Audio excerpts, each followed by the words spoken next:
cuando quieran. Nosotros seguimos acá con Francisco, hablando un poco más, ¿no? Desarrollando un poco más el tema, porque tenemos la suerte, la oportunidad de charlar y de tener el tiempo para hacerlo. Rolando hablaba de los 5 elegidos para estar en ese lugar, y me parece que si querés, podés sacarte el auricular, Francisco, como quieras. Bueno. Como te sientas vos cómodo. Está bien. Digo, lo hablábamos también fuera de aire, por eso quiero que lo repasemos juntos. Realmente no fue casualidad que ellos estuvieran allí, y vos nos lo decías.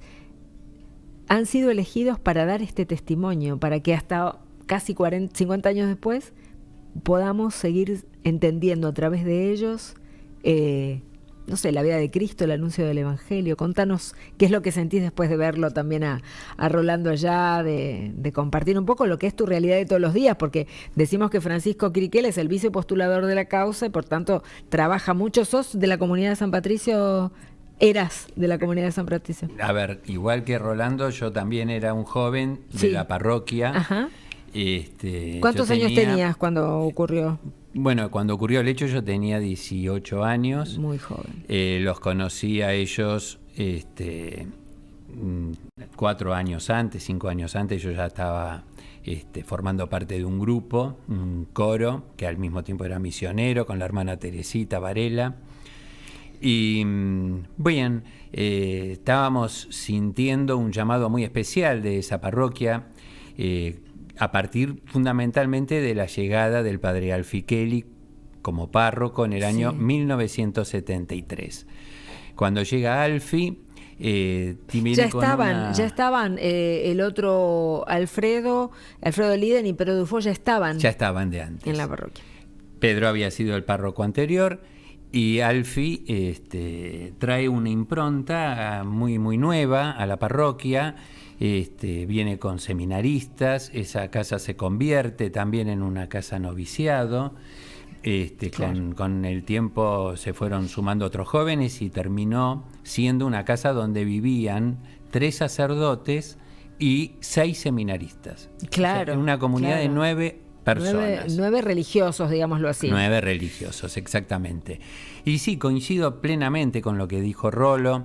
Estos 5 fueron elegidos, pero no solamente porque nosotros entendemos que en esto está el designio de Dios, sino porque además hemos visto y nos han dejado huellas de cómo cada uno de ellos, pudiendo haberse ido de ese lugar o teniendo otros compromisos, decidieron quedarse sabiendo que ese fin de semana era un fin de semana que podía ser muy, muy riesgoso para sus vidas. Claro, ayer lo hablábamos con el padre Jorge García Cuerva, con el padre obispo. Él nos decía, las amenazas existían, no fue una cosa que cayó de repente, un grupo de tareas que entró sin haber dado ningún aviso. La cosa estaba difícil. Ayer lo nombraste al padre Rodolfo Capalosa. Sí. Capalosa, junto con Miguel Robledo, eran los 2 estudiantes más jóvenes que había en la comunidad.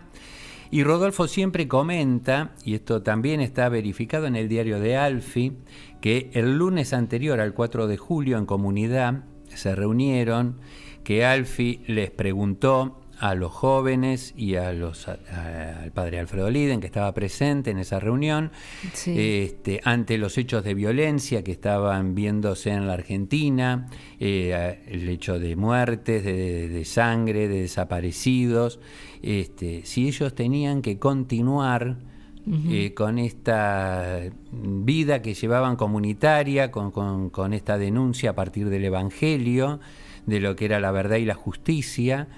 Y la comunidad entera, con sus matices, se imagino yo, pero todos le dijeron, nosotros tenemos que seguir lo que es la voluntad de Dios y no a los poderosos de la tierra. Claro. Esto fue el lunes anterior, o sea, ya comunitariamente ellos, sabiendo que corrían riesgo de vida, decidieron comunitariamente no cambiar, seguir por la senda por la que venían, que no es otra que la senda del Evangelio, que la senda que marcaba el Concilio Vaticano II, que marcaba Medellín para América Latina. Claro.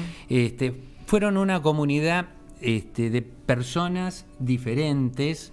Vos fijate los rangos de edades, por ejemplo. Eso, pongámoslo en claro para que todos nos ubiquemos, ¿no? Y tengamos conciencia de... teníamos los seminaristas jóvenes. Los seminaristas, el más joven de ellos, Emilio, tenía 23 años, ese joven. 4 de julio del 76. Salvador Barreto tenía 29 años. Alfredo Kelly, el párroco, tenía 43 años. Joven también. Alfredo Liden, 57 años, y Pedro Dufo, 67 años. Claro. O sea, diferentes miradas, diferentes formas de pensar, pero unidos por una idea que era muy importante, que era su amor por Dios y por el Evangelio. Claro. Alfie Kelly era el párroco, y el que vos me decís generó esa nueva impronta, puede decirse así, a la parroquia. La venida de Alfie generó un cambio en la parroquia. Se llenó de gente joven. Alfie tenía mucho carisma, era una persona que reunía muchas características lindas para los jóvenes especialmente. Era inteligente, tenía la simpleza de ser un hombre de campo. Claro, porque era de Balcarce, de Suipacha. Él venía de Suipacha. Era alegre, muy divertido, era auténtico, valiente, reunía muchas de estas características. Era un hombre de profunda oración, era de esas personas que pocas veces uno se encuentra en la vida, que con su sola presencia nos interpelaba. A veces no tenía que decir grandes cosas, solo su presencia y su escucha ya te interpelaba. Era increíble ese efecto que producía en la gente y en los jóvenes especialmente. Claro. Pedro, que era el mayor de todos, que mostramos que hace así Francisco, porque tiene un libro que nos vas a dejar, a ver qué hace. Ahí se ve bien. Es el libro que trajo ayer el padre Jorge, acá, sobre las homilías de Pedro Dufo. Pedro era el mayor de ellos, y tenía la costumbre de escribir sus homilías. Gracias a Dios. Hoy estas homilías las hemos recopilado, son 83 homilías, incluida la última homilía, que es la que él escribió para ese 4 de julio. Que no alcanzó a pronunciar, y que sin embargo es la homilía que más veces se ha reproducido, se ha reflexionado sobre ella, la hemos meditado, porque es la homilía donde él habla de los profetas. Y dice que muchas veces los profetas molestan en las sociedades, y por ese motivo son echados, corridos, perseguidos, y hasta los han matado. Y ese día a él le tocó cumplir con su sangre esa profecía que él mismo señalaba, ¿no? Rolo decía, ahí lo vemos, para los que nos miran por YouTube o a través del canal, esa es la imagen del padre Pedro Dufo. Decía Rolo, el organista, que el padre Kelly presentía, se sabía que algo malo o por ahí las amenazas estaban presentes, pero que él lo vivía de una manera diferente. Contanos. Dos cosas. Una, lo que él escribió el 1 de julio del 76 en su diario. O sea, tres días antes. 3 días antes, en donde él relata directamente toda su vivencia de ese día, a partir de que se entera de que está circulando una carta entre la feligresía que lo acusaba de comunista. Rolando. Entonces, él pasa por distintos estados de ánimos. Dice que lloró amargamente, que quisiera quedarse entre nosotros, pero que de alguna manera está para cumplir con la voluntad de Dios, que oró intensamente, y que después de haber orado tenía o sintió una alegría indescriptible. Esto dicho por la persona que está en esos renglones donde hay una gran tensión, y se percibe esa tensión de Alfie, dicho por él, nos presenta a un hombre como a Jesús en el huerto de los Olivos, claro, haciendo su oración de Getsemaní. O sea, este es su gran testimonio, ¿no? El domingo anterior, el fin de semana anterior, yo estuve en la misa que él predicó y él hablaba de la resurrección de la hija de Jairo. Y comentaba que lo iban molestando a Jesús, lo llamaban, lo querían apurar y él seguía con paso lento hacia la casa de Jairo. Él tenía tranquilidad espiritual y sabía lo que estaba sucediendo en ese momento, obviamente. Y al fin nos hacía pensar que los cristianos tenemos que ir hacia la muerte con esa tranquilidad. O sea, fueron anuncios que él fue haciendo. Esa es la imagen, ¿no? Del padre Kelly. Y justo se fue. Bueno, ahora la vamos a poner de nuevo, porque digo, por ahí hay gente que no los conoce y que está lindo poder identificarlos también, conocer a la persona. Esa, ¿no? Ese es Alfie. Ese es Alfie Kelly. Ese es Alfie Kelly. Que les decían, me imagino yo que le dirían Alfie porque el otro también se llamaba Alfredo para identificarlos. Para distinguirlos. Claro, exactamente, exactamente. Y Alfredo Liden era un poco esa persona que decía recién Rolando, que se caminaba y la gente lo veía, parecía un santo, o sea, como que iba levitando. Claro. Tenía una paz. La gente que nos comenta que se confesaba con Liden decía que era estar con Jesús en ese momento, una capacidad de escucha y de buen consejo y de acompañar y de estar siempre dispuesto y cumplió un rol en la comunidad que fue muy importante, porque obviamente, como todas comunidades, tenían sus diferencias, tenían sus discrepancias y hasta motivos de enojos entre ellos. Liden era un poco el catalizador. Era el que componía y servía de paño y de encuentro, ¿no? Alfie era muy colérico y Pedro tenía mucho carácter también. Los dos eran muy fuertes y Liden era como el algodón que estaba en el medio. Yo creo que hoy, si me permitís, ¿qué mensaje nos traen los cinco? Yo te diría que el mensaje más fuerte que entiendo que tenemos hoy que tomar todos la sociedad es esta capacidad de estar unidos en su diversidad.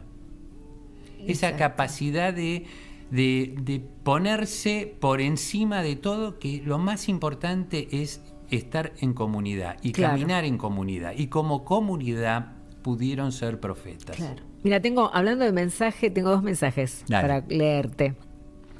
Querida Gaby, dice Patricia de San Justo, gracias por la excelente cobertura de la masacre de los palotinos. Con ustedes aprendo muchísimo, así que el agradecimiento es para vos, Francisco. Y Tiki nos dice, bendecido día, fuerte y necesario este testimonio. Necesario para conocer parte de esta historia que es nuestra historia. Así que bueno, están ahí todos pendientes, escuchándote y compartiendo un poco, ¿no? Lo que vos nos contás. ¿Cómo está la causa? Porque estás trabajando, yo decía hace un rato que estamos hablando con Francisco, que es el vicepostulador de la causa. ¿Quién es el postulador?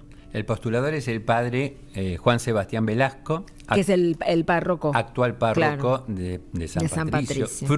Su vocación fruto de esta comunidad mártir, como otros tantos sacerdotes que tenemos, que también su vocación tiene que ver con este martirio. Tantas vocaciones, ¿no? Tantas vocaciones que hay y que hubo, sí. Bueno, ¿en qué consiste? Porque también tenerte cerca nos sirve como para pensar cómo se instruye, me sale la palabra técnica legal, cómo se arma una causa de beatificación en cuanto a lo técnico, ¿no? Los papeles, bueno, y cómo está la cosa. Ya está presentado en Roma. Bueno, contanos brevemente. Sí, las causas de canonización tienen 2 etapas diferenciadas. La primera es la diocesana. Claro, donde se arma todo lo de acá, lo del lugar donde del lugar ocurrió. del hecho, en este caso, que es Buenos Aires, capital federal. Y la segunda etapa, sí, que es, en esta primera etapa sería la instrucción del proceso, es donde se juntan las pruebas. Exacto. El arzobispo, en este caso, tiene que designar a un juez. Dentro del derecho canónico. Dentro del derecho, un tribunal. Bien. Hay un promotor de justicia, que es una suerte de fiscal.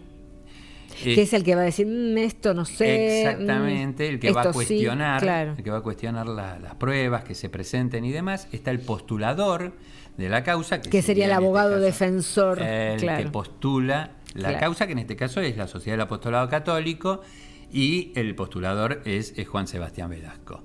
El postulador, a su vez, nombró un grupito de personas, entre las cuales nos encontramos Inés, Horacio y Rolando, y yo, Rolando también, que somos los que colaboramos con la clasificación de la documentación que dejaron los 5, que es enorme. Hay una enorme cantidad: homilías, cartas, sermones, no sé, jornadas, de todo, que han preparado, oraciones. Y obviamente que tenemos mayor material de los sacerdotes que de los seminaristas. Pero es mucho el material, y todo eso lo tuvimos que clasificar. Todo esto, cuando el tribunal nos convoque a presentar esta documentación, la vamos a presentar. Bien. Y además se están tomando testimonios, que era lo que ayer explicó el arzobispo, que son los testimonios neperians, que son para que no perezcan esos testimonios. Antes de que mueran. Exactamente. Se le toma a personas las declaraciones testimoniales de aquellos que por su edad avanzada o por alguna enfermedad corremos peligro de que ese testimonio se pierda.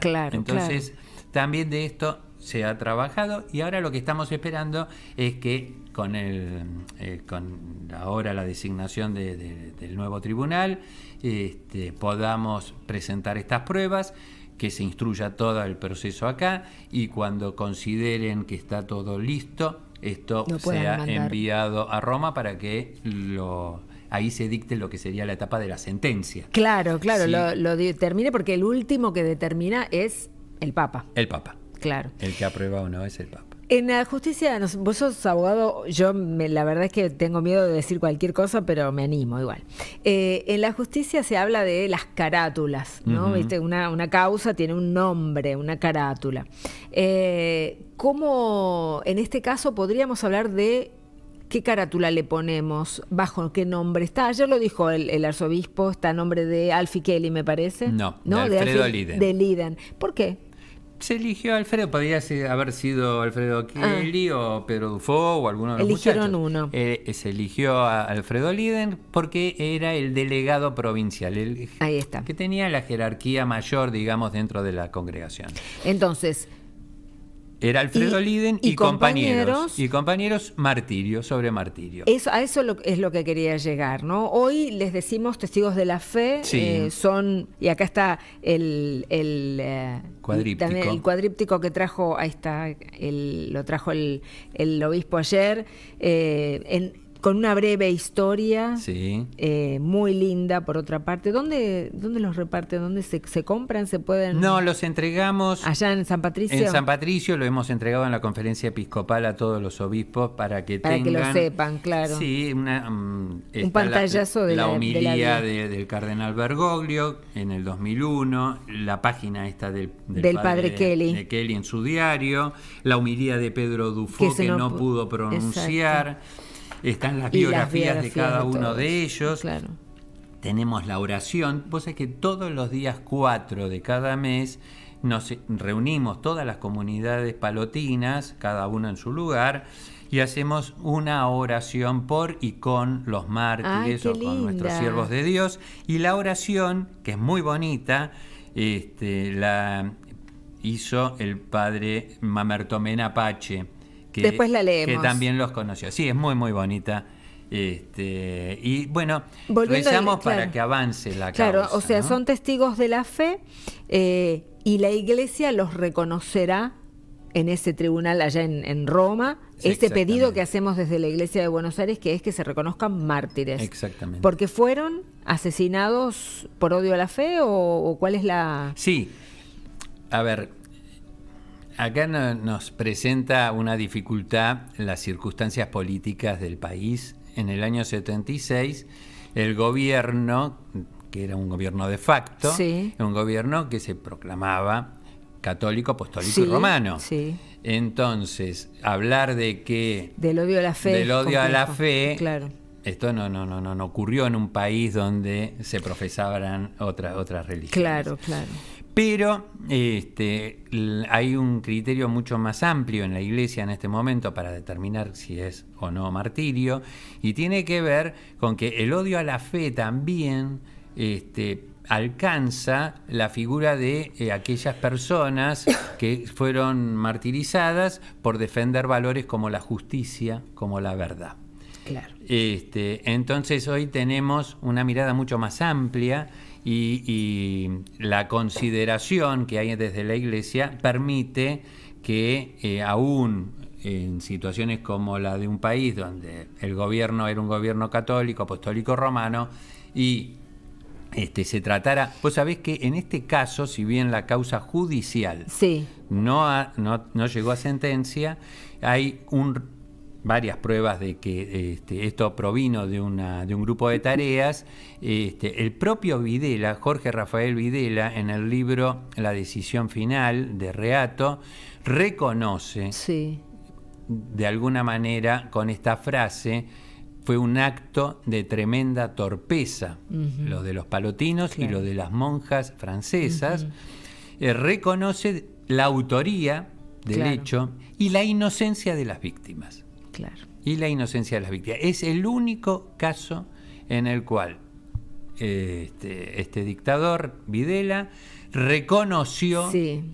y a pesar de eso todavía a la justicia argentina le cuesta encontrar los responsables de Esa es una pena muy grande. Sí, Un dolor muy igual la grande. causa sigue viva. En este momento está en el juzgado federal del doctor Rafecas, Ok. porque cambió la hipótesis de investigación que había. Bueno, a veces es importante para avanzar. Claro, antes se pensaba, a partir de algunos testimonios, que el grupo de tareas que había llegado a San Patricio a perpetrar esta masacre Sí. provenía de la ESMA, y ahora Ajá. hay testigos que hablan de que pudo haber provenido de Seguridad Federal. Claro. Bueno, ellos mismos, los que cometieron este delito, pintaron ese día por nuestros camaradas muertos. Claro. En el comedor de la Federal. Claro, claro. No me puedo ir sin leer la por oración. favor. Antes invitemos a la misa, Sí, hoy a las 19. Hoy a las 19 horas tenemos la misa ahí mismo en la parroquia de San Patricio, que presidirá el arzobispo de Buenos Aires, Jorge Ignacio García Cuervo. Digámosla para los que no conocen. Estomba y Echeverría, barrio de Belgrano. Ok, ahí están, van a estar todos de corazón. Nosotros estaremos también con las cámaras, no en vivo, no vamos a transmitirlo en vivo, pero sí vamos a hacer un informe para después presentarlo y contarles un poco de lo que se vivió. Alberto de Castelar me dice: el padre Alfredo Liden en ese momento era párroco de la parroquia de Pompeya de Castelar, lo conocí y siempre vi que tenía una paz increíble. Sí. Era un santo. Sí. Dice, así que bueno, ahí confirmamos también lo que dice Coincidimos. Francisco. Bueno, y leo la oración, Por ¿te parece? favor, Gaby. Para despedir a Francisco Quiriquela, para agradecerte por tu presencia, por compartir un poquito. Podríamos estar 3 días. Mucho tiempo. 3 días, ¿no? Sí. Hablando de esto, te agradecemos mucho, porque creo que también hablar de ellos, tampoco es una verdad revelada, ¿no? Que yo diga esto, pero hablar de ellos, conocerlos un poquito más, recordar estos hechos, ver los lugares, nos hace tomar conciencia de lo que se vivió en ese momento. Hoy tendemos a olvidar y no es bueno. Y bueno, rezar por ellos también, para que ellos sigan rezando por nosotros. Así que gracias por venir. No, fue un placer. Gracias. Para despedirnos, leemos la oración. Dice así, y la escribió el padre Mamerto Menapache, como decía Francisco. Dios Padre, vos que elegiste entre los hombres y las mujeres de nuestro pueblo a tus hijos, Pedro, Alfredo, Alfi, Salvador y Emilio, concediéndoles la gracia de compartir una misma opción por el Evangelio, hace que el mensaje que ellos proclamaron en la unidad de sus vidas hasta su muerte violenta, nosotros lo anunciemos animados por ese mismo espíritu y con la fuerza de tu amor. Amén. Amén. Gracias. No.